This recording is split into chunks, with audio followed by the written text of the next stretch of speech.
Ikhwas sekalian, saudara-saudariku, salat tahajud seperti kami sampaikan di pertemuan lalu adalah salat yang sangat penting. Ingat, kalau di pertemuan lalu kami sampaikan 4 keutamaan tahajud, hari ini saya tambahkan 2 dan 3 yang lain langsung dari Al-Quran. Ya, kemarin saya sampaikan 4 hal. 1, masih ingat Quran surah ke-17 ayat 79 sampai dengan 81 itu. Orang yang rajin tahajud akan mendapatkan 4 keutamaan yang tidak didapatkan oleh orang-orang yang tidak tahajud, sekalipun sholat fardunya begitu khusyuk. Di antum sholat fardu khusyuk, bagus, tapi nggak tahajud, nggak dapat 4 keutamaan itu. Ini sudah saya bahas panjang lebar di pertemuan lalu, saya hanya sebutkan cepat saja. 1, Allah akan mengangkat karir, pekerjaan atau aktivitasnya di tempat yang terbaik. Ya, jadi kalau antum misalnya pengusaha atau orang karir di kantor dan sebagainya, itu akan cenderung kemudian ditolong oleh Allah, diangkat ke tempat yang terbaik. Terbaik itu tidak harus puncak yang paling tinggi, direktur, tidak misalnya, tapi tempat yang bisa membuat nyaman hidup Anda, sholat bisa nyaman, bergaul juga nyaman, dan tenang kehidupannya. Mungkin level Anda nggak sampai puncak ya direktur utama, mungkin direktur 1, 2 gitu ya, tapi Anda dijauhkan dari hal-hal yang maksiat, dijauhkan. Sholatnya enak, punya ruangan nyaman dan sebagainya. 2, Allah akan bimbing setiap ahli tahajud. Allah akan bimbing sehingga menjalani awal pekerjaannya dengan begitu mudah. Ya Rabbi adkhilni mudkhala sidqin. Ya Allah, tolong bimbing saya supaya mengawali pekerjaan dengan cara yang benar.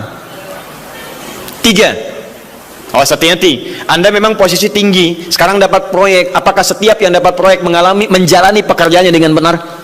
Belum tentu. Jangan tinggi-tinggi lah. Maaf ya, apakah orang tua yang sekarang menyekolahkan anaknya ke tempat belajar menjalani awalnya dengan benar? Hati-hati ya Bu ya, Pak. Bapak Ibu menyekolahkan anak dengan awal yang salah, maka memberikan jalan keburukan ketika dia belajar. Saya katakan, jangan pernah Anda masukkan anak Anda ke sekolah dengan menyogok. Bayar sekian supaya masuk, menyalahi aturan. Kalau awalnya sudah salah, bagaimana anak Anda bisa belajar dengan benar? Mustahil mendapatkan sesuatu yang tidak baik. Yang baik itu mustahil dapatkan. 3, wa akhrijni mukhrajas sidqin. Allah berikan jalan keluar terbaik dari persoalan yang dirasakan. Di ahli tahajud itu setiap punya masalah, bukan nggak dapat masalah ya, bukan tidak bermasalah hidupnya. Dia mendapat ujian juga. Cuman sebelum diuji, diringankan masalahnya, sehingga seakan-akan nggak punya masalah. Padahal sama dengan yang lain, cuma saat akan dia lalui, Allah ringankan persoalannya sehingga mudah dilalui. Dan yang keempat ini yang hebat. Ya, waj'alni min ladunka sultanan nasira. Allah akan tolong langsung orang ini ketika ada lingkungan sekitar yang akan menyakiti atau menjahilinya. Kalau diisengi orang, diganggu orang dan sebagainya, ini orang-orang seperti ini langsung mendapatkan perlindungan dari Allah Subhanahu wa taala. Ada satu kali, ini kisah nyata, seorang saleh ahli tahajud, sampai saking ahli tahajudnya tidak ingin meninggalkan kebiasaan ini. Ini sangat nyata kisahnya dan tidak mengarang. Satu kali Pak, kemudian malam-malam dia perjalanan dengan rombongan. Sekarang lihat apa yang beliau sampaikan. Begitu datang harimau itu, perhatikan ahli tahajud ini, dia ingat dengan janji Allah. Dia ingat dengan janji Allah. Perhatikan baik-baik ya. Kalau Anda sudah punya kebiasaan Qur'ani dalam jiwa Anda, maka ayat itu akan hadir membimbing Anda dalam setiap kesulitan Anda, apapun itu. Nabi Yusuf dekat dengan Allah, ketika digoda muncul ayatnya, laula ra'a burhana rabbi. Kalau bukan melihat petunjuk dari Rabbnya, niscaya ada sesuatu yang buruk terjadi kepadanya. Tapi Allah jaga beliau. Lihat baik-baik teman-teman. Begitu melompat harimau itu, kemudian dia katakan dalam jiwanya, lihat kalimatnya, ya khalqallah, hei makhluk Allah. Dia tidak katakan ya namar, hei harimau, tidak. Kalau disebutkan harimaunya menunjuk pada zatnya, tapi dia lekatkan makhluk ini kepada penciptanya, hei makhluk Allah. Ya khalqallah, hei makhluk Allah, jika saya memang rizki yang telah Allah tetapkan untukmu pada saat ini, maka saya ridho untuk engkau makan, silakan, tidak ada masalah. Kalau Allah tetapkan saya sebagai rizki untukmu pada saat ini, silahkan. Tapi kalau saya bukan menjadi rizki yang telah Allah tetapkan untukmu pada saat ini, maka jangan coba-coba ganggu ibadahku hari ini. Lihat kalimatnya, bukan jangan makan aku. Lihat, bukan jangan makan aku. Jangan coba-coba ganggu ibadahku saat ini, atau aku akan mohonkan pada Allah penciptamu untuk menghancurkan kau saat ini juga. Perhatikan, dia minta jangan ganggu tahajudnya, bukan jangan makan dirinya. Apa yang terjadi ketika dikaitkan dengan ayat perlindungan tentang tahajudnya, maka tiba-tiba harimau ini pergi meninggalkannya, mengaum sekali langsung pergi. Anda bisa bayangkan, bisa nggak malam-malam begitu Anda sholat, tiba-tiba ada nyamuk misalnya, kan banyak tuh, begitu Anda mulai disengat oleh nyamuk, diambil, Anda katakan, hei nyamuk, kalau ini memang rezeki yang telah Allah tetapkan untukmu saat ini, sedot sebanyak-banyaknya, saya ikhlas. Tapi kalau bukan, jangan coba-coba ganggu saya. Atau saya mohonkan kepada Allah pencipta untuk menghancurkan kau saat ini juga. Masya Allah. Kira-kira apa reaksi nyamuk? Makin banyak kayaknya. Coba cek. Berarti chemistry-nya harus lebih dibangun lagi. Tingkatkan. Itu waj'alni min ladunka sultanan nasara. Nah, maka teman-teman sekalian, dari 4 ini, kemudian Nabi menguatkan tentang itu sampai muncul ayat-ayat khusus dari Al-Quran untuk memberikan jaminan-jaminan. Ini tambahannya. Yang kelima, ini yang belum saya sampaikan pertemuan lalu. Kelima, salat tahajud itu adalah kebiasaan ahli surga saat di dunia. Jadi kalau Anda ingin melihat ahli surga yang hadir di dunia, salah satunya lihat kebiasaan salat malamnya. Bukan nonton bola. Dan tidak dikalahkan oleh bola. Dia nggak peduli mau Kroasia menang 2-1 lawan Inggris, dia nggak peduli. Ya, mau Prancis menang 1-0 lawan Belgia, dia nggak peduli. Pokoknya terserah, yang penting juaranya Prancis misalnya gitu kan. Tidak. Dia nggak peduli mau siapapun, nggak ada masalah. Dan tidak dikalahkan. Jadi kalau Anda ingin melihat kebiasaan ahli surga saat di dunia, lihat kebiasaan malamnya. Kalau dia bangun dan mengalahkan semua kebiasaan malam ahli dunia, maka itulah ahli surga. Salah satu kebiasaannya. Ya, kalau nanti turunan dari tahajudnya muncul, nanti saya terangkan. Yang berhasil tahajud ciri-cirinya begini. Jadi jangan dilihat setiap yang malam sholat itu disebut ahli tahajud, belum tentu, ada ciri-cirinya. Tapi ciri yang pertama yang melekat kuat, kelihatan nampak, pertama adalah ciri ahli surga, dia memiliki kecenderungan untuk sering bangun malam. Dalilnya Quran surah ke-51 ayat 15 sampai dengan ayat ke-17-nya. Innal muttaqina fi jannatin wa 'uyun, sungguh di antara orang takwa itu nanti akan ada yang mendapatkan hadiah taman surga. Apa keistimewaannya? Akhidhina ma atahum rabbuhum innahum kanu qabla dzalika muhsinin. Sungguh kebiasaan mereka itu saat di surga, keutamaan surga, taman surga ini, mereka akan langsung mendapatkan semua kenikmatannya dari Allah langsung. Kalau surga lain diberikan lewildanun mukhalladun, pelayan surga. Di kalau antum ikhwan oleh bidadari surga, yang akhwat oleh pangeran-pangeran surga. Ganteng cantiknya nggak usah dibayangkan, tak terlukiskan. Ada hurun in, ada seperti mutiara, ada seperti berlian. Oh, indah sekali. Dan kata Nabi, mala ainan ra'at wala udhunun sami'at wala khatara ala qalbi bashar. Ya, nggak pernah dilihat di bumi. Dia mengantarkan bi aqwabi wa abariq wa ka'sin min ma'in, bawa gelas-gelas yang berleburan mutiara, emas dan sebagainya. Nggak seperti ini, nggak ada merek Akhir TV di sana nanti. Ya, semuanya indah. Tapi nggak terbayang. Tapi taman surga tidak. Allah langsung yang berikan tanpa perantara. Kun fayakun, gak usah dibayangkan, laisa kamitslihi syai', ada seketika. Tapi yang hebat, apa kebiasaan ini? Kata Al-Quran langsung, ini Allah yang mempersaksikan. Innahum kanu qabla dzalika muhsinin, mereka itu ahli ihsan saat di dunia. Ayat 17-nya, kanu qalila minal laili ma yahja'un. Mereka itu malamnya sedikit tidurnya. Jadi punya kebiasaan bangun malam. Jadi kalau Anda, ini cara memahami ayat itu begini. Cara memahami ayat seperti ini, jangan mencari orang lain. Anda sendiri yang menjadi bagian dari ayat itu. Jadi itu diinformasikan pada kita sebagai tawaran. Kita mau nggak berniaga dengan ayat itu? Mau nggak menjadi bagian dari ahli surga itu? Jadi jangan sibuk mencari kebiasaan orang. Kenapa Anda tidak membiasakan diri jadi bagiannya? Ya. Jadi coba cek dari keluarga. Ada nggak sudah jadi bagian dari ahli surga di keluarga Anda? Sekarang pulang ke rumah, coba lihat dari sekian orang yang ada di rumah berapa yang bangun. Mula-mula cuma 2 orang menikah suami istri belum bangun. Allah kirimkan anak belum bangun. Sudah ada cucu belum bangun. 10 orang di rumah nggak ada yang bangun. Masa satu pun nggak ada yang jadi ahli surga? Ayo coba. Makanya karena saking tingginya ayat ini, Nabi sampai membangunkan istrinya, membangunkan menantunya, membangunkan anaknya Fatimah Az-Zahra, menantunya Ali bin Abi Thalib, dibangunkan oleh beliau, ayo bangun, bangun, bangun. Saking inginnya keluarga Nabi terpancar cahaya surga sejak mulai di dunianya. Teman-teman pulang ke rumah ya, coba lihat tuh. Anak-anak yang di pesantren kalau pulang dan sebagainya, malam bangun nggak dia? Coba biasakan, bangun, bangun, bangun, dan Anda akan rasakan hal yang sangat berbeda. 2, tadi tambah 1 ya, berarti 5. Sekarang yang ke-6,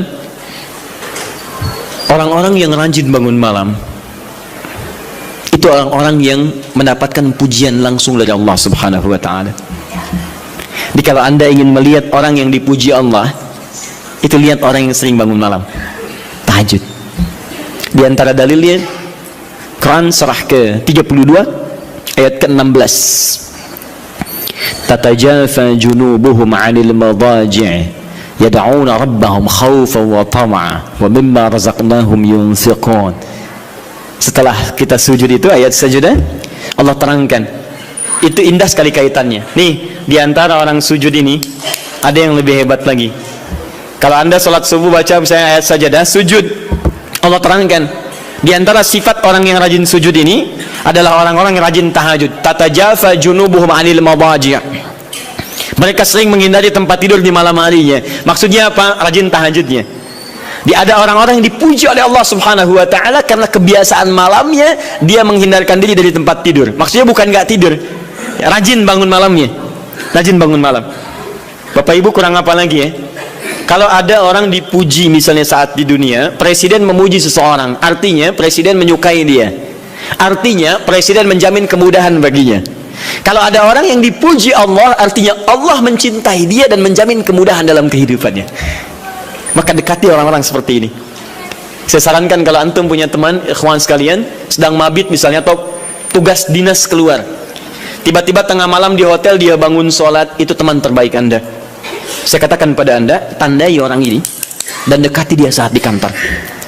Bangun ukhuwah dengannya, persahabatan dengannya. Maka ketika Anda mendekati orang-orang yang dipuji oleh Allah, maka Anda pun akan kedapatan bagian dari pujiannya. Karena mustahil orang yang dijaga oleh Allah mengajak Anda pada maksiat, itu mustahil. Mustahil. Sama teman-teman yang masih di kampus, kalau malam-malam misalnya di asrama atau pulang, tiba-tiba ada orang-orang yang kelihatan sholat malam, dekati orang ini. Jadilah bagian dari sahabatnya. Dan dengan itu saya ajak, coba cek pasangan hidup Anda. Jangan-jangan selama ini Anda berdua belum mendapati sesuatu yang terbaik. Kalau ibu ingin suaminya dipuji oleh Allah Subhanahu wa ta'ala, maka bangunkan malamnya supaya dia sholat. Kalau Anda, istri Anda ingin dipuji oleh Allah Subhanahu wa ta'ala, bangunkan malamnya supaya dia sholat. Dan kalau bisa keduanya kompak. Pernah kan saya sampaikan di pertemuan lalu, Nabi menyampaikan, lihat rahimallahu ra'an atau rajulan, Allah merahmati seorang lelaki, kemudian yang bangun di pertengahan malam dia sholat, lantas membangunkan istrinya dan mencipratkan air di wajah istrinya supaya dia bangun menunaikan sholat malam. Seperti Allah merahmati seorang istri yang bangun di malam hari untuk sholat, kemudian dia mencipratkan air di wajah suaminya supaya bangun untuk sholat. Saking tingginya mendapatkan pujian Allah, sampai kata Nabi SAW, ayo bangunkan istrimu sekalipun kau cipratkan air di wajahnya. Tapi mohon izin Bu ya, maksud hadis itu kalau sudah ada komitmen dan rencana bangun di malam harinya. Ingat ya, bukan ibu ngaji sekarang suami nggak hadir, terus dengar itu terus nggak punya rencana. Aduh, saya pengen suami dipuji Allah, masya Allah, malam-malam segayung Pak. Mama kenapa? Hadis Nabi Pak. Oh hadis Nabi. Aduh, siapa yang ngajarin? Nah, itu yang repot. Paham ya? Baik, sudah yang terakhir. Ini menunjuk pada keutamaan tahajud. Kemarin 4, saya tambahkan jadi 3. 1, masih ingat tadi yang pertama apa? Allah Subhanahu wa ta'ala menjamin ia sebagai ahli surga, kebiasaan yang ada di dunia. Yang kedua, Allah memuji orang ini. Dan yang ketiga, tahajud itu kebiasaan orang soleh yang ditekankan oleh Al-Quran dan hadis Nabi SAW. Kebiasaan orang-orang soleh. Jadi kalau yang pertama ahli surga, kedua dipuji Allah, yang ketiga langsung dikuatkan orang-orang soleh. Dan orang-orang soleh itu, mohon izin ya, maaf, orang soleh itu tempatnya saat di surga itu sesurga dengan semua nabi, semua nabi dan rasul. Ayatnya ada di Quran surah keempat An-Nisa ayat 69, paling kanan di pertengahan. وَمَنْ يُطِعِ اللَّهَ وَرَسُولَهُ فَأُولَئِكَ مَعَ الَّذِينَ أَنْعَمَ اللَّهُ عَلَيْهِمْ مِنَ النَّبِيِّينَ وَالصِّدِّيقِينَ وَالشُّهَدَاءِ وَالصَّالِحِينَ وَحَسُنَ أُولَئِكَ رَفِيقًا. Siapa yang mau menaati Allah dan Rasulnya, maka dia bisa sesurga dengan orang-orang yang telah Allah berikan jaminan nikmat surga untuk mereka. Di antara mereka para nabi, Awas. Para syuhada, siddiqin, orang-orang jujur, wassalihin, orang-orang saleh. Ini syahidnya di ayat ini bahwa orang-orang saleh akan sesurga bersama semua nabi. Saya pernah katakan pada Anda, kalau beberapa nabi saja, maka bahasa Arabnya bukan nabiyin tapi anbiya. Anbiya. Karena itu ada surah ke-21, surah Al-Anbiya. Di situ dikisahkan beberapa nabi saja. Puncaknya di Quran surah 21 ayat 83 sampai 90. Di situ ada kisah Nabi Zakaria, kisah Nabi Yunus, kisah Nabi Ayub dan sebagainya. Anda bisa baca itu, ada turunan para nabi, tapi tidak semua nabi dikisahkan. Tapi kalau Anda ingin sesurga dengan semua nabi tanpa kecuali, maka Anda kerjakan sebagai orang soleh saat di dunia, ada peluang mendapatinya. Nah, ciri orang soleh yang ditekankan itu, dia adalah orang-orang yang rajin. Ayat kedua, wa minal laili fasjud lahu wasabbih, tapi sebagian malam cari waktu untuk banyak bersujud kepada Allah dan memperbanyak tasbih kepadanya. Di antara makna tasbih dan sujud itu adalah tahajud. Dari mana taunya tasbih dan sujud bagian dari tahajud? Itulah nanti yang akan kita bahas tentang sifat salat tahajud Nabi dalam pertemuan yang sekarang. Baik, sekarang kita mulai materi intinya. Tadi muqaddimah, ya. Baik. Bismillah.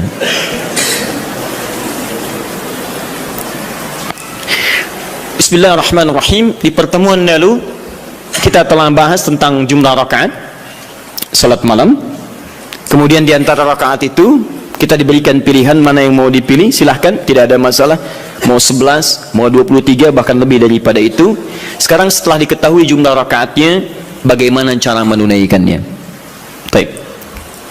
Hadis pertama, Abu Daud, nomor hadis 1369.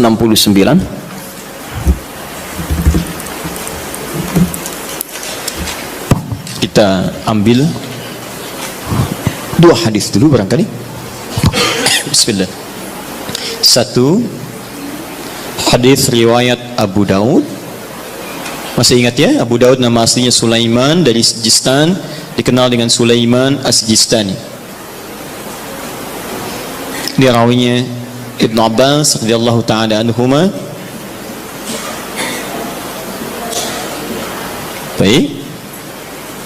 Yang kedua bisa diambil di Al-Bukhari.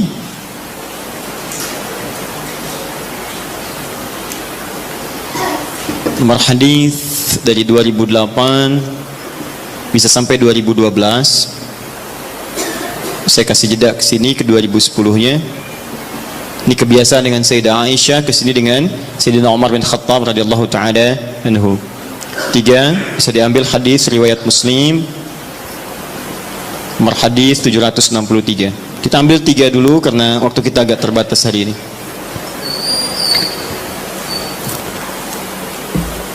Baik, yang pertama kita lihat. Sekarang kita akan bicara tentang teknis atau cara menunaikan tahajud. Sifat pertama, apakah tahajud ditunaikan sendirian atau bagaimana bacaan tahajud Nabi sampai dengan ke salam. Ya, kita mulai bagian pertama. Bismillahirrahmanirrahim, tentang persoalan apakah salat tahajud ditunaikan sendiri atau berjamaah. Kita ambil hadis pertama di Abu Daud nomor hadis 1369. Hadis ini telah kami kopikan tentang dari awal pembahasan dan alhamdulillah saya hakul yakin sudah dibagikan, ya. Mungkin sebagian yang datang pada kesempatan ini ada yang belum mendapatinya. Mudah-mudahan nanti kita tampilkan kembali untuk bisa dipahami dengan baik. Singkatnya adalah ketika Nabi SAW menginap di rumah istri beliau Sayyidah Maimunah, kemudian Ibnu Abbas radhiyallahu ta'ala anhuma juga ingin menginap di rumah Sayyidah Maimunah. Setelah itu tujuannya untuk mengetahui kebiasaan Nabi. Ini Bapak Ibu, maaf ya, kalau saya harus sampaikan permohonan maaf di awal. Kebanyakan orang belajar hadis itu seringkali melewati muqaddimahnya, pengantar hadisnya. Hanya langsung ingin tahu poin-poinnya aja, isinya seperti apa. Padahal pengantar hadis itu memberikan inspirasi pada kita membentuk karakteristik seperti orang-orang baik di masa lalu.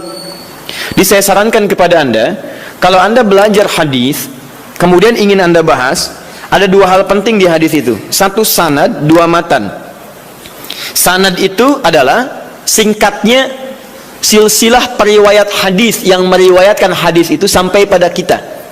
Siapa yang meriwayatkan hadisnya? Pelajari kenapa dia bisa meriwayatkan hadis, apa kebiasaannya. Yang kedua, matan. Matan itu isi hadisnya. Nah, sekarang lihat baik-baik ya. Ibnu Abbas ini yang meriwayatkan hadis kita ini, yang sampai kepada kita. Siapa Ibnu Abbas ini? Ini masih kecil anaknya. Ya, anaknya Abbas. Abbas punya dua anak laki-laki, satu Fudail, kedua Abdullah. Abdullah ini ketika dilahirkan, suasananya lahir tumbuh di akhir-akhir kehidupan Nabi SAW. Jadi masih kecil. Nabi meninggal dunia wafat, usianya masih 13-14 tahun. Tapi ingat betul, Abdullah kecil ini diinvestasikan oleh orang tuanya untuk belajar pengetahuan dari Nabi SAW. Di Abbas ini visinya dalam, beliau itu pengusaha Pak. Pengusaha, sebelum masuk Islam itu ahli riba, rentenir pada saat itu. Bahkan riba yang dibebaskan pertama kali, ayat riba yang turun untuk membebaskan ribanya Abbas. Dibebaskan, begitu keluar dari jerat-jerat yang buruk itu, usahanya meningkat jadi kaya. Tapi hebatnya, status kekayaannya tidak melunturkan visi hidupnya untuk mendekatkan anaknya dekat dengan Nabi SAW. Jadi tidak menghalangi Anda boleh jadi direktur apapun silahkan. Direktur A, direktur B, pengusaha A, pengusaha B, nggak jadi masalah. Tapi masa iya sih dari sekian anak Anda nggak ada yang hafal Quran? Anda harus punya cita-cita. Ini saya bekerja di sini, saya belum hafal Quran, tapi anak saya dia mesti hafal. Anak Anda tempatkan yang pertama ini penghafal Quran, yang kedua ahli hadis, ketiga ahli tafsir, keempat ahli fiqih. Allahu Akbar. Begitu Anda mendapatkan kesulitan di rumah tentang hal tertentu, anak Anda solusinya di situ. Begitu mendapatkan masalah, kakak sini, apa ayatnya? Oh ini ayat, bla bla bla bla bla. Wah, selesai. Masya Allah. Adik, hadis siapa yang menguatkan ini? Ini ayat. An-mada kalau Rasulullah. Selesai. Apa hukum fikihnya? Ini ayat. Masya Allah. Apa turunan tafsirnya? Ini abi. Masya Allah. Sudah. Ustaz nggak laku. Nggak lengkap di rumah. Ya. Nah, ini disiapkan oleh Abbas, anak pertama saya. Karena dia sudah dewasa, maka saya hibahkan untuk membantu Nabi. Makanya banyak kisah tentang sirah Nabawiyah wafatnya Nabi itu hanya berhenti wafat di pangkuan Sayyidah Aisyah. Berwudu, sholat di pangkuan Sayyidah Aisyah, wafat. Tapi siapakah yang membawakan air wudunya? Fudail, kakaknya Abdullah. Beliau yang bawakan air wudunya. Berwudu Nabi kemudian dengan bejana itu. Dan itu sampai berkhidmat pada Rasulullah sampai di akhir hidupnya. Tapi yang kecil ini langsung dihadirkan nuansa cinta kepada Nabi untuk mempelajari bagian kesolehan dan pengetahuannya. Ini tandanya seperti ini. Maksudnya adalah, kata para ulama hadis, jika Anda memiliki anak-anak yang serupa, laki-laki atau yang sebagainya, kemudian menemukan orang-orang soleh sekitaran Anda, maka dekatkan anak itu kepada dirinya atau majlisnya. Hadirkan. Kami dulu waktu belajar terbiasa, di mana ada syekh kita lazimi syekh itu, sekalipun kami jadi pembantunya. Itu biasa. Bawakan tasnya.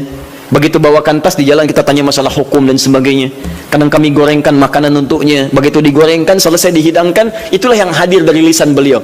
Kalau Rasulullah SAW bersabda, jika kamu menghidangkan makanan begini, wah datang kepada kita tuh. Diindah. Jadi niat kita itu untuk belajar. Sama ya, dulu Ja'far As-Shadiq punya pembantunya sampai hafal Quran untuk memahami akhlaknya, sampai tahu kebiasaannya. Tahu Anda kisahnya? Satu ketika kemudian datang seorang tamu, tiba-tiba dia bawakan air. Begitu bawakan air, terpleset, jatuhlah kemudian air itu, gelasnya kemudian airnya tumpah mengenai jubah tuannya. Begitu terkena jubahnya, wajahnya berubah. Dia tahu, kata pembantunya, Masya Allah, ini ahli surga nih. Ahli surga itu turun ayatnya, Quran surah Ali Imran surah ketiga ayat 133 sampai 134. Kata pembantunya, wal kadhiminal ghaidha, ahli surga sanggup menahan marah. Kata Ja'far, saya nggak marah. Pembantunya tahu sekarang nggak marah, tapi mungkin belum tentu memaafkan. Teruskan ayatnya, wal afina 'anin nas, dan Allah menyukai orang-orang memberikan maaf pada orang lain. Kata Ja'far, saya maafkan. Yang hebat yang ketiga, beliau tahu Ja'far punya kebiasaan untuk sedekah. 2000 dinar selalu ada dalam kantungnya. Kata pembantunya, Allahu yuhibbul muhsinin, dan Allah senang pada orang-orang yang berbuat baik. Kata Ja'far, dikeluarkan 2000 dinar, saya berikan sekarang, kamu bebas, gak usah jadi pembantu saya lagi. Masya Allah.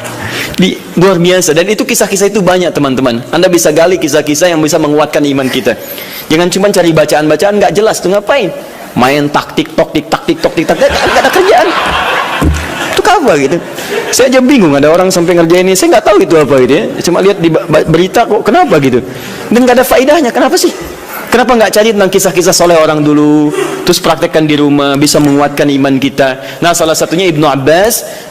Jadi Anda, maaf ya, kisah ini kita tarik sebagai inspirasi. Kalau Anda sudah berkeluarga, coba di antara sekian anak itu mesti disiapkan, ini mau jadi apa, ini jadi apa, dan ada kebanggaan di akhirat nanti. Misalnya ini nanti yang pakaikan mahkota kami di akhirat saat kami pulang menghadap Allah. Siapkan, semua harus hafal Quran. Semua hafal Quran. Nanti spesifikasinya, ini ahlinya qiraat, ini hadisnya dan sebagainya. Ibnu Abbas disiapkan oleh orang tuanya, maka dia melazimi Nabi SAW karena bagian dari keluarganya. Usia masih 3-4 tahun, datang ke rumah bibinya Maimunah, kemudian tidur di rumahnya dan bangun saat di pertengahan malam. Kisah bangunnya sampai dengan wudu sudah selesai, kita akan masuk kepada fase tahajudnya. Begitu Nabi malamnya akan sholat, maka Ibnu Abbas tiba-tiba masuk ke barisan, menjadi saf bagian dari Nabi, sholatlah di belakang Nabi sebagai makmum. Lihat ya, jadi Nabi sedang sholat, saya ilustrasikan ya, misal ini sedang sholat, tiba-tiba Ibnu Abbas dari belakang ikut sholat sebagai makmum, lantas ditarik oleh Nabi, disejajarkan oleh Nabi SAW dengan posisi beliau sejajar. Tadinya di belakang begini, ditarik jadi sejajar begini, paham? Disejajarkan seperti ini. Hadis ini sering digunakan dalil oleh teman-teman kita tentang kebolehan menyusun saf laki-laki dan perempuan dengan posisi sejajar bila imamnya satu dan makmumnya satu. Pernah dengar ada guru Anda mengajarkan, kalau ini posisi imam satu, maka makmumnya satu, boleh makmum dan imam posisi sejajar. Tidak ada yang lebih, baik imam maju sedikit atau makmum mundur sedikit, tapi sejajar persis sama semua. Pernah dengar ini? Nah, hadisnya hadis ini yang digunakan dalilnya. Apa Nabi mengajarkan tahajud? Saya mau tanya pada Anda, kalau Nabi imam, Ibnu Abbas makmum, ada dua orang, sholatnya sholat tahajud malam dilakukan, kemudian satu imam satu makmum, itu jamaah bukan? Jamaah, karena syarat sholat berjamaah minimal terdiri dari dua orang, satu imam, yang satu lagi makmum. Maka kita sepakati dulu yang pertama. Yang pertama kita sepakati, dalam hadis ini ada petunjuk atau isyarat kebolehan menunaikan tahajud dengan berjamaah. Satu, bolehnya tahajud berjamaah. Nah, awas, di sini ulama sepakat ya, awas hati-hati. Tidak ada yang tidak sepakat. Jadi kalau Anda yang tidak sepakat, Anda sendiri yang salah. Ya? Nabi mengerjakan, sahabat mengiyakan, ulama sepakat. Anda Nabi bukan, sahabat bukan, ulama juga belum. Anda tidak sepakat, Anda siapa? Ya, baik. Cuma nanti perbedaannya, kapan kebolehan ini bisa berlaku? Hanya bedanya di situ saja nanti. Kalau jamaahnya sepakat boleh, tapi kapan dibolehkannya? Dalam suasana apa? Apakah dalam setiap waktu boleh berjamaah atau dalam keadaan tertentu berjamaah? Paham ya? Tapi saya ingin katakan bahwa ada kasus Nabi pernah sholat malam, kemudian ada makmum di belakang, dan dibenarkan oleh Nabi. Kalaulah tahajud berjamaah itu dilarang, Nabi akan katakan, ngapain ikut sini, sebelah sana aja. Ya, misal, atau ini jangan berjamaah, ini tidak benar, yang bagus sendiri-sendiri aja. Ya, atau ngapain ikut bid'ah? Ya, tidak ya, baik, tidak. Tapi Nabi akan katakan, kamu sebelah sana, saya sini. Tapi ketika Nabi tidak melarangnya, bahkan menarik dan menyejajarkan, ini menunjukkan ada kebolehan dalam sholat berjamaah yang dimaksudkan. Jelas di sini? Paham ya? Awas hati-hati, saya ingin luruskan dulu karena sebagian sahabat kita, teman-teman kita menjadikan ini sebagai dalil bolehnya satu saf sejajar, tapi tidak pernah mengungkit sholat apa itu. Di Anda kan unik, Anda mengatakan boleh sejajar saf, makmum dengan imam. Kalau imam satu, makmum satu. Tapi Anda mengatakan tahajud gak boleh berjamaah, bid'ah. Padahal yang Anda gunakan dalilnya tentang dalil tahajud. Paham ya? Nah, jadi gini, kalau Anda cenderung pada satu pendapat tidak apa-apa, tapi kita harus jujur menyampaikan informasi. Ya, jadi kalau beda dengan yang lain tidak ada masalah sepanjang ada dalil. Ya, dan tidak usah mencela orang-orang lain. Kita punya pilihan, boleh, tapi jangan sampai pilihan kita kemudian menjelekkan orang lain. Itu yang tidak bagus. Jelas? Baik. Jadi celaan tinggalkan, ibadah kerjakan. Itu yang dimaksud, ambil baiknya, tinggalkan buruknya. Dan tidak usah rame gitu kan? Nah, sini. Satu. Dalil kedua. Bismillah.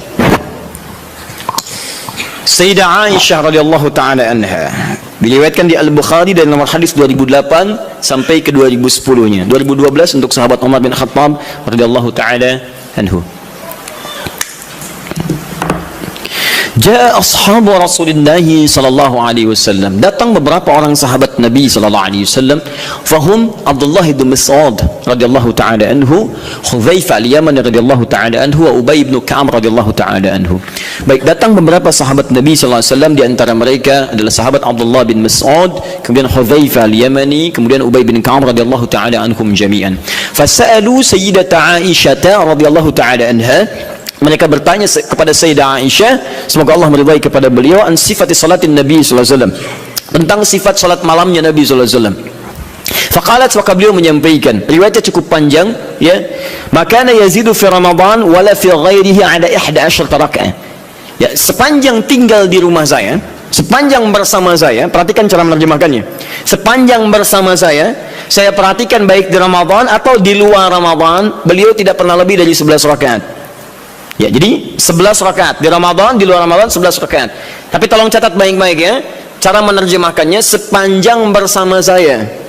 Sedangkan Nabi, istrinya tidak hanya Sayyidah Aisyah. Tadi saya katakan ada Sayyidah Maimunah, ada Sayyidah Zainab dan sebagainya. Dan di tempat lain Nabi pernah 13 rakaat. Seperti saya sampaikan di tempatnya Sayyidah Maimunah, Nabi 13 rakaat. Ada bahkan yang kurang dari itu, ada yang lebih daripada itu. Tapi di rumah Sayyidah Aisyah 11 rakaat. Dan ini telah tuntas di pertemuan lalu. Perhatikan, yusalli arba'an, kemudian beliau salat 4 rakaat, thumma yusalli arba'an, kemudian 4 rakaat, thumma yusalli thalathan, beliau salat 4 rakaat dan 3 rakaat.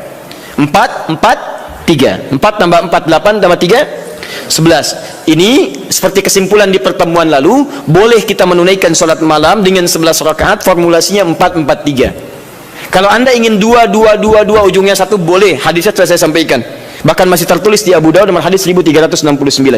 Jadi kalau 11 boleh gunakan 2 ujungnya 1, atau kalau witirnya 3 kemudian 8 tambah 3, atau 4 4 3, selesai. Tapi pembahasan kita bukan di situ. Teruskan hadisnya. La tas'al an husnihinna wa talihinna. Tapi jangan ditanyakan bagaimana panjang dan bagus bacaannya. Jangan ditanya.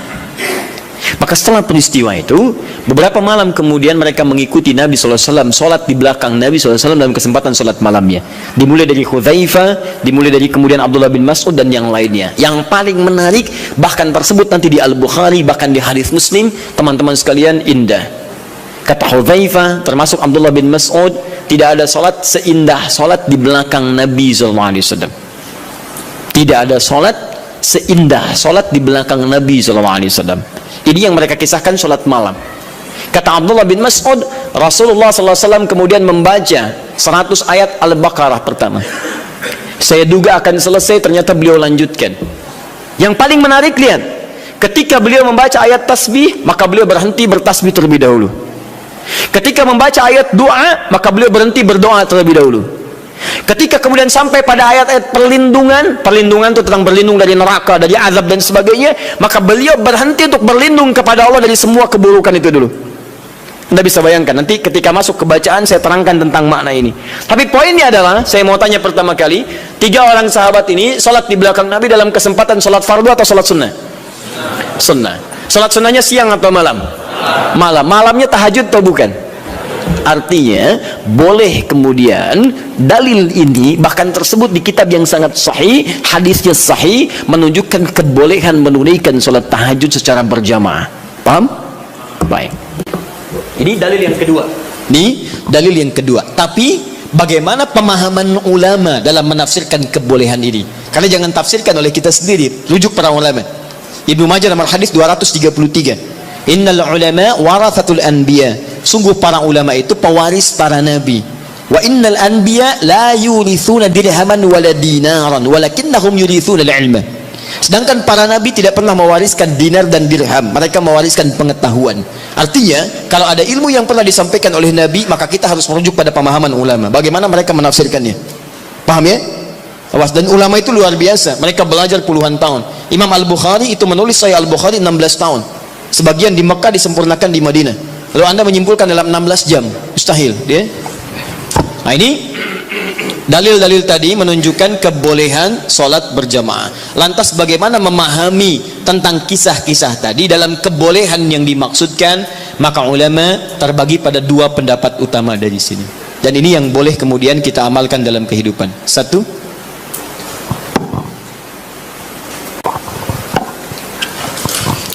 Pendapat pertama menyampaikan hadis yang menunjukkan dibenarkannya salat tahajud berjamaah dan memberikan hukum bolehnya berjamaah menunaikan tahajud, kata ulama yang pertama, menunjuk pada kondisi yang khusus. Jadi bukan kondisi biasa.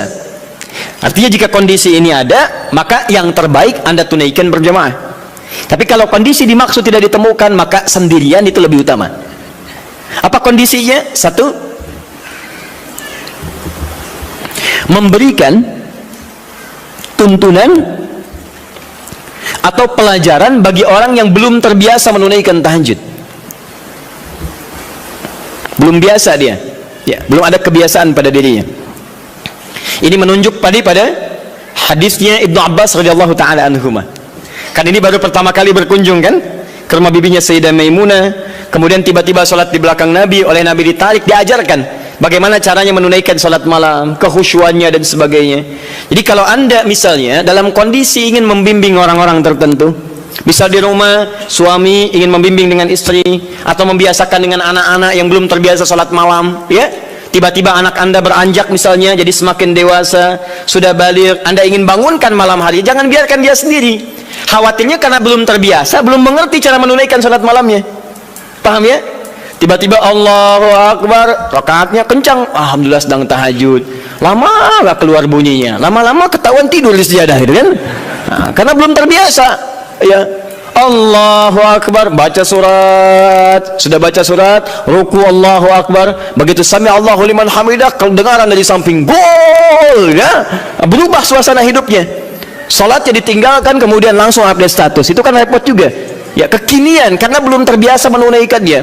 Maka seperti Nabi membimbing Ibnu Abbas radhiyallahu taala anhuma, Anda boleh hidupkan saat di rumah, anak Anda bangunkan, yuk bangun yuk, malam kita tahajud. Kenapa Pak mesti tahajud? Kan kita udah banyak sholat. Misalnya, sayang, Allah menjamin kalau kita tahajud, kita sekeluarga masuk surga. Allah sudah menjamin surga kita di dunia, tapi Allah belum menjamin surga kita di akhirat. Papa takut kalau di dunia kita bersama, di akhirat kita berpisah. Alhamdulillah, tidak ada yang bisa menyatukan kita kecuali amal soleh kita. Yuk bangun, tolong papa mama supaya memudahkan hisab saat di akhirat. Bangun. Kenapa Pak mesti bangun? Kan capek. Sayang, justru ketika kamu sholat sekarang, hidup kita besok akan dimudahkan oleh Allah. Allah sudah berjanji, kalau kita bangun malam ini, maka pekerjaan kamu besok akan mudah, sekolah kamu akan mudah, pelajaran kamu akan mudah, dan seterusnya. Maka teman-teman cari aura-aura positif untuk menghidupkan itu. Bangun malam itu indah. Itu indah. Guru di sekolah punya program misalnya, ya, ada mabit, ada macam-macam, malamnya dibangunkan, boleh, silakan cari imam bagus, kemudian hadirkan suasana malam, sholat itu boleh, sah, nggak ada masalah. Taib. Dua, bukan dua yang bawahnya ya, dua yang masih poin satu. Jadi 1A tadi, jika ada suasana ingin membimbing kalangan tertentu atau orang-orang tertentu yang belum terbiasa menunaikan sholat malam. Dua, sudah? Dalam rangka melatih atau menghadirkan kekhusyuan, dalam rangka melatih atau menghadirkan kekhusyuan,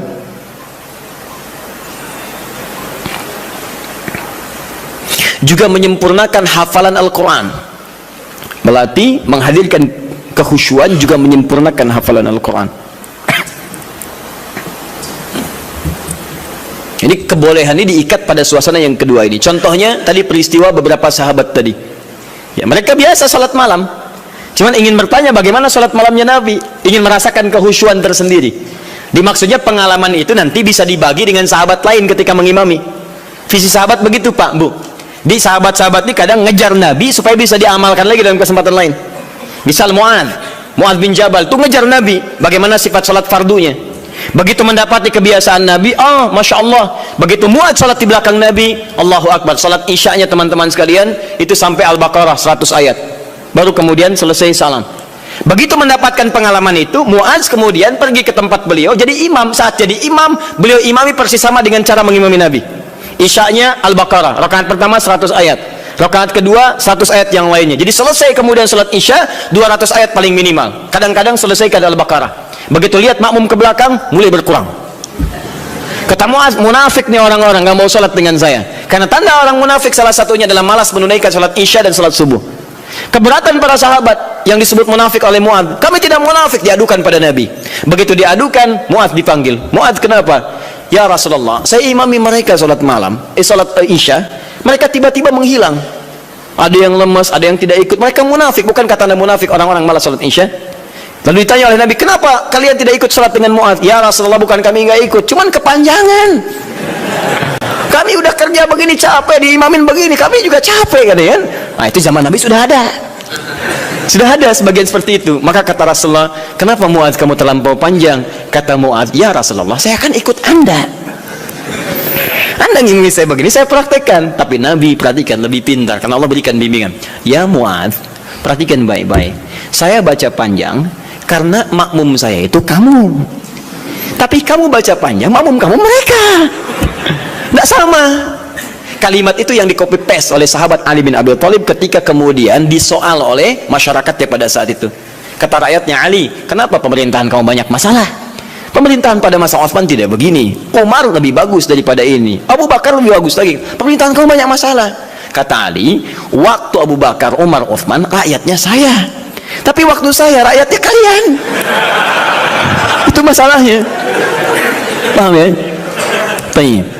Nah, yang tiga sahabat tadi, Abdullah bin Mas'ud radhiyallahu taala anhu, kemudian Ubay bin Ka'ab dan Hudzaifah al-Yamani, itu mencoba merasakan kehusyuan salat di belakang Nabi supaya aura khusyuk itu bisa dipraktekkan sekalipun sedang salat sendirian.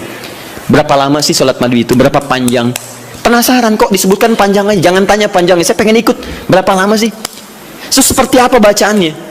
Itulah yang kemudian mereka dapatkan dan diabadikan oleh Imam An-Nawawi.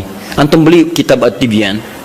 Saya ada beberapa yang bahasa Arab, seingat saya yang di terbitan Darul Kutub Al-Islamiyah warna merah marun, itu halaman 37, paling kanan sebelah atas, paragraf pertama dari 1 sampai 3. Itu teman-teman sekalian, kata Imam An-Nawawi, sepeninggal Nabi, semua sahabat Nabi yang profesi apapun, maaf ya, yang pedagang, yang pengusaha, yang birokrat, yang diplomat, itu tidak pernah meninggalkan kebiasaan sholat malam dan kebiasaan mereka sampai khatam Al-Quran. Sholat malam ya. Uthman bin Affan, Tamim Ad-Dari, Abdurrahman bin Auf dan sebagainya. Mereka orang-orang kaya, orang sukses, kaya. Abdurrahman bin Auf kapaknya terbuat dari emas, hartanya banyak, tapi tidak menghentikan kerinduannya untuk menunaikan tahajud. Antum sekaya apa dibandingkan beliau? Dan berapa kali dikalahkan oleh rasa kantuk dan yang lainnya? Orang kaya sekarang belum tentu ada yang kapaknya terbuat dari emas. Tanyakan Bill Gates, orang paling kaya sekarang, istrinya Melinda Gates. Tanyakan, punya kapak nggak? Belum tentu punya. Minyak angin aja nggak punya, cap kapak ya. Jadi itu ya.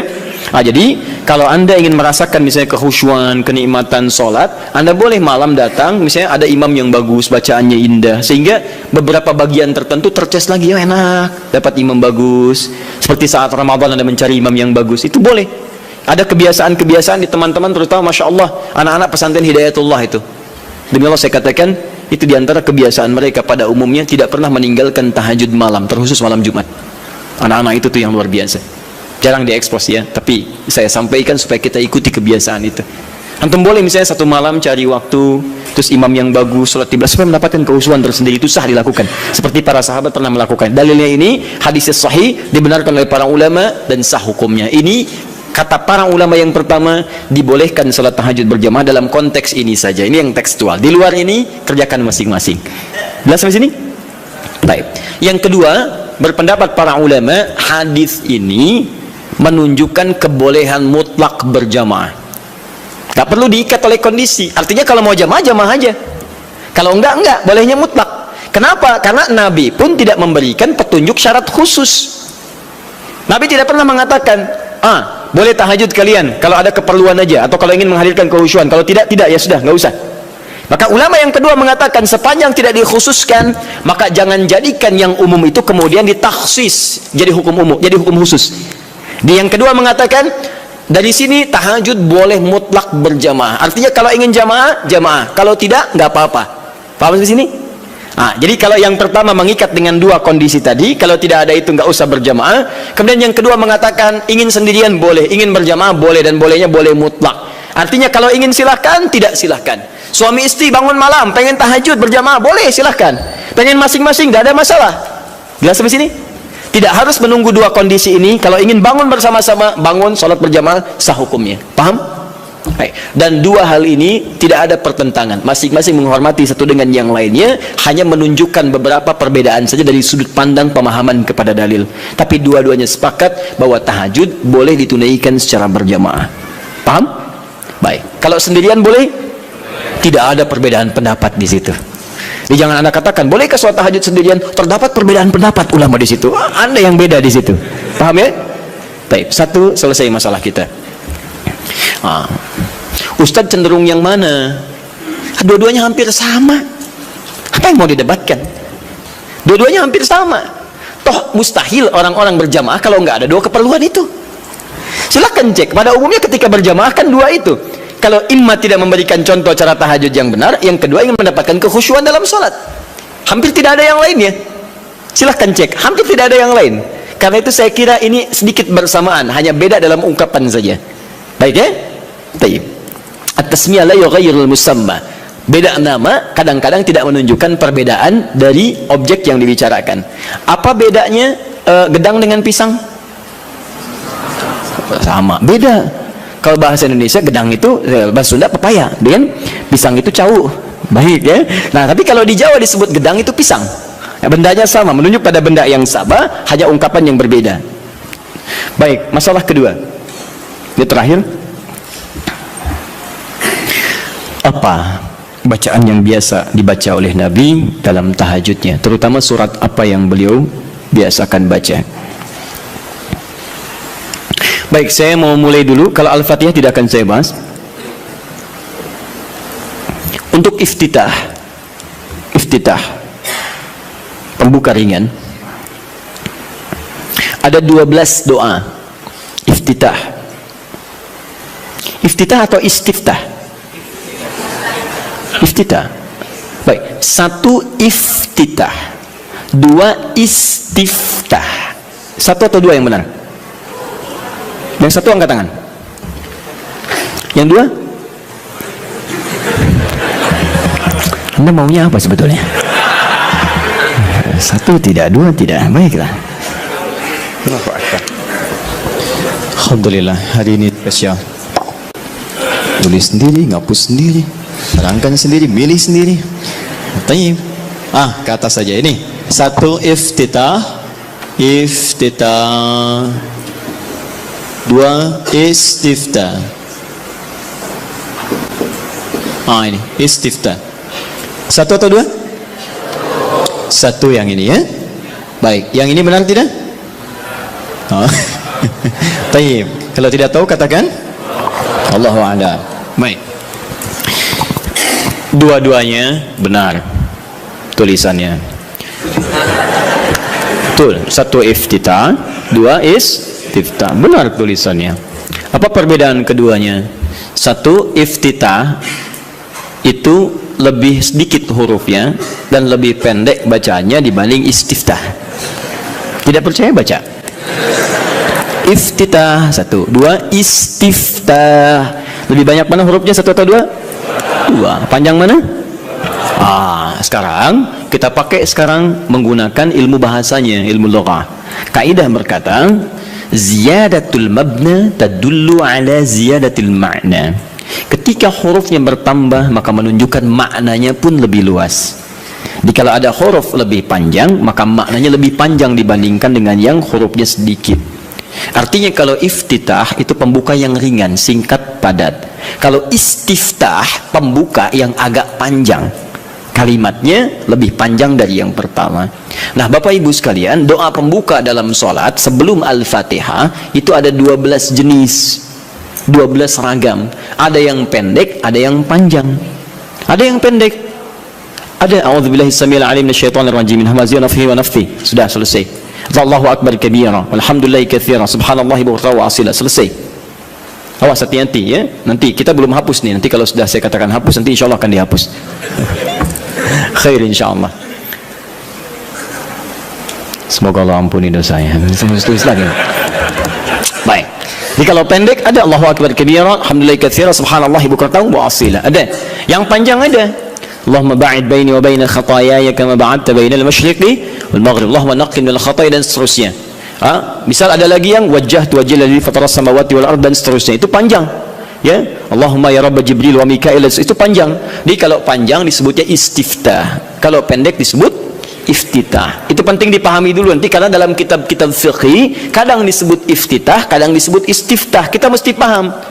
Nah, sunnahnya di mana ini ditempatkan, kapan baca yang iftitah pendek, kapan baca yang panjang.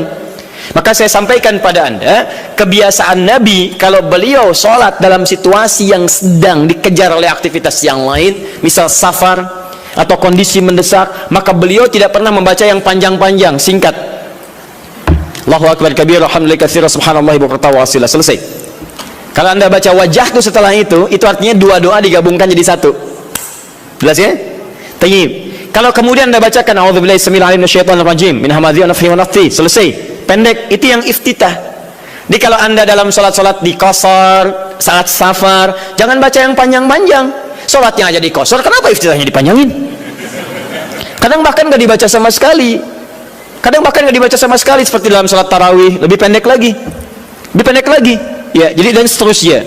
Di teman-teman itu penggunaannya. Kalau dalam sholat-sholat fardu baca yang menengah, Allahumma ba'id dan sebagainya. Tapi dalam sholat malam, apalagi dalam sholat sendirian, yang kekhusyuan terjadi antara pribadi dengan Allah, tersambung dengan Allah Subhanahu wa taala, maka Nabi seringkali memilih yang panjang dalam iftitahnya.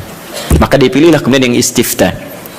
Allahumma ya Rabb Jibril wa Mikail dan seterusnya, atau yang wajjahtu wajhal ladzi fatara as-samawati wal arda hanifan musliman wa ana minal musyrikin dan seterusnya. Itu panjang. Itu boleh. Bacakan, pilih yang paling panjang sehingga ada getaran-getaran pada jiwa, ada semacam warming up, kita lebih tersambung dulu sebelum membaca surat-surat yang lainnya. Ini koreksi ya bagi diri saya pribadi dan juga pengingat bagi Bapak Ibu sekalian. Maaf sebesar-besarnya, ada sindiran halus dalam Quran tapi begitu tajam maknanya. Umumnya orang sholat, bahkan ada yang tidak memahami apa yang dibaca dan dilakukan dalam sholatnya. Masalah kita sekarang, kenapa orang sholat belum menghadirkan kehusyuan? Karena umumnya banyak orang yang masih belum paham apa yang dibaca dalam sholatnya. Bagaimana sholat kita bisa khusyuk kalau kita nggak ngerti apa yang dibaca? Saya mohon Bapak Ibu sekalian, cobalah dalam sepekan misalnya, hari ini saya mau paham iftitah dulu, supaya ketika saya paham, saya bacakan, ada getaran pada jiwa saya. Sahabat Abu Bakar saja itu baru takbir Pak, takbir itu sudah gemetar dan menangis, baru Allahu Akbar. Dia begitu, fayaqulu, Abu Dawud hadis 857, fayaqulu Allahu Akbar, maka saat takbir katakan Allahu Akbar, beliau angkat tangannya mengatakan Allahu Akbar, sudah gemetaran menangis. Sampai ketika diminta jadi imam oleh Nabi, kata beliau, ya Rasul jangan saya pribadi yang cepat menangis, khawatir banyak nggak khusyuknya. Ya, kenapa? Karena merasakan kalimatnya Allahu Akbar, Allah yang maha agung, maha besar. Beliau merasakan takut ketika bertakbir, merasa paling khusyuk sholatnya, merasa paling hebat dibanding orang, merasa paling paling luar biasa dibandingkan orang lain. Selevel sahabat Abu Bakar menemani kehidupan Nabi di dunia, berdampingan dengan Nabi di alam barzakhnya, itu saat sholatnya dalam masa hidupnya masih gemetaran tuh, takut ketika sholat membawa sekecil, seatom, sevarah nilai dari kesombongan dalam kehidupan dunia. Bahkan takut dalam sholatnya pun diduga orang paling khusyuk, takut, gemetaran sampai gemetar. Bisa nggak suasana itu? Bisa nggak gitu ya? Bisa Ustaz, subuh-subuh di puncak, bahkan sebelum takbir sudah gemetar ya. Bukan itu yang diharapkan, beda. Baik ya, saya sangat yakin kalau Anda paham tentang bacaan-bacaan ini, itu akan beda suasananya. Misal antum yang iftitah baca apa doanya? Allahumma ba'id, ya, riwayat sahabat Abu Hurairah di Al-Bukhari. Paham gak artinya? Saya beri contoh ya, gini, Allahumma ba'id baini wa baina khataya ya kama ba'adta baina al-masyriqi wal maghrib. Allahumma naqqini min al-khataya kama yunaqqa ath-thawb al-abyad min ad-danas. Allahumma ighsilni bil ma'i wath thalji wal barad. Sekarang perhatikan maknanya. Anda paham ini saja, maka ada getaran tersendiri yang menghunjam dalam jiwa kita sehingga menghadirkan rasa kepasrahan yang sangat luar biasa. Perhatikan kalimatnya. Saya contohkan dulu sebentar. Bismillah. Allahumma ba'id baini wa baina khatayaya. Saya tunjukkan dua kalimat saja. Satu ba'id begini, yang kedua khataya, ya, khataya, ya terakhirnya pendek, nggak panjang ya. Ya, saya mulai yang ini dulu. khataya, ya, ini dua kalimat yang disatukan. Kalimat pertama khataya, ini keduanya plus ya kecil, khataya plus ya pendek, ya disatukan. Kalau ini saya naikkan ke atas, saya tuliskan dulu begini, khataya, ini jama' dari kata khata'un. Jama' ini ada dua, satu akhta'un, akhta', yang kedua khataya. Perhatikan, apa artinya khata'? Artinya salah, yang berpeluang memiliki dosa. Khata', salah. Ada di antara kita yang tidak punya salah? Boleh angkat tangan? Saya langsung pulang. Ya, beliau lebih berhak menyampaikan tausiah. Tapi ada yang hari ini kesalahannya sedikit, yang banyak, sangat banyak, saking banyaknya nggak bisa angkat tangan, gitu kan? Baik, sekarang ganti. Ada yang ingin masuk surga, boleh angkat tangan? Saya doakan dipercepat. Baik, alhamdulillah. Baik, yang surganya Firdaus boleh angkat tangan?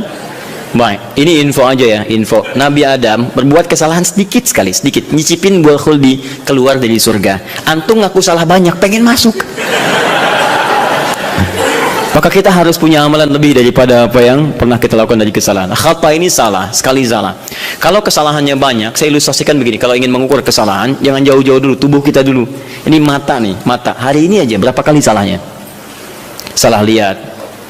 Sudah ada istri, dilihat istri orang. Ibu juga begitu, udah ada suami, dia suami orang. Kenapa suami saya nggak seperti Ustadz ya?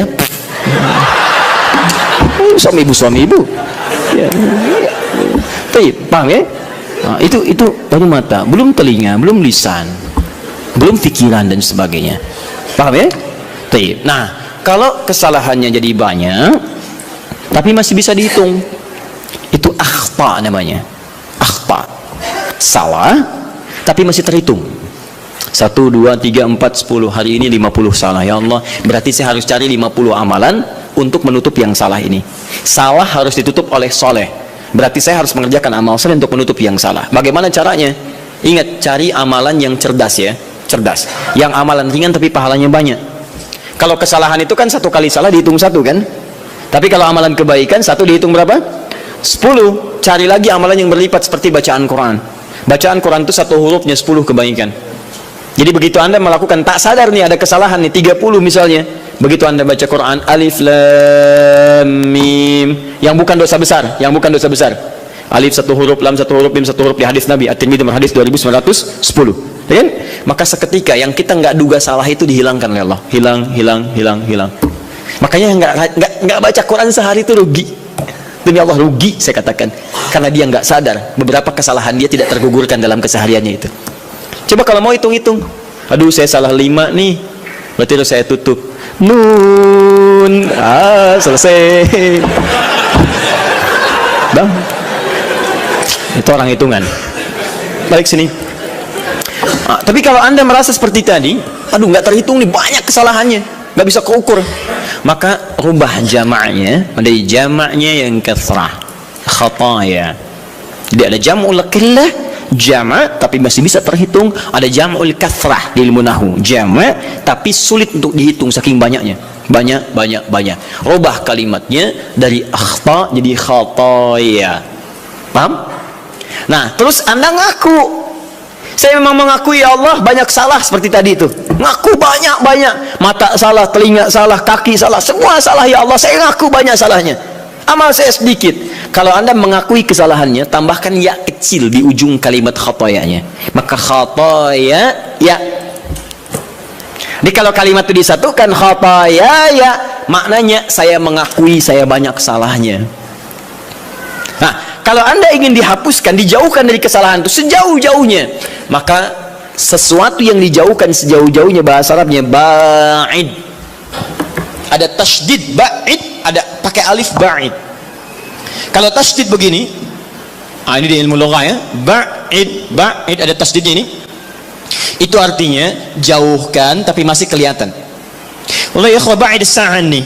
teman-teman tolong jauhkan jam itu dari saya. Anda jauhkan misalnya, tapi saya masih lihat, itu pakai tasydid, ba'id. Tapi kalau sudah pakai alif, ba'id, itu artinya jauhkan sejauh-jauhnya sampai saya nggak bisa lihat lagi.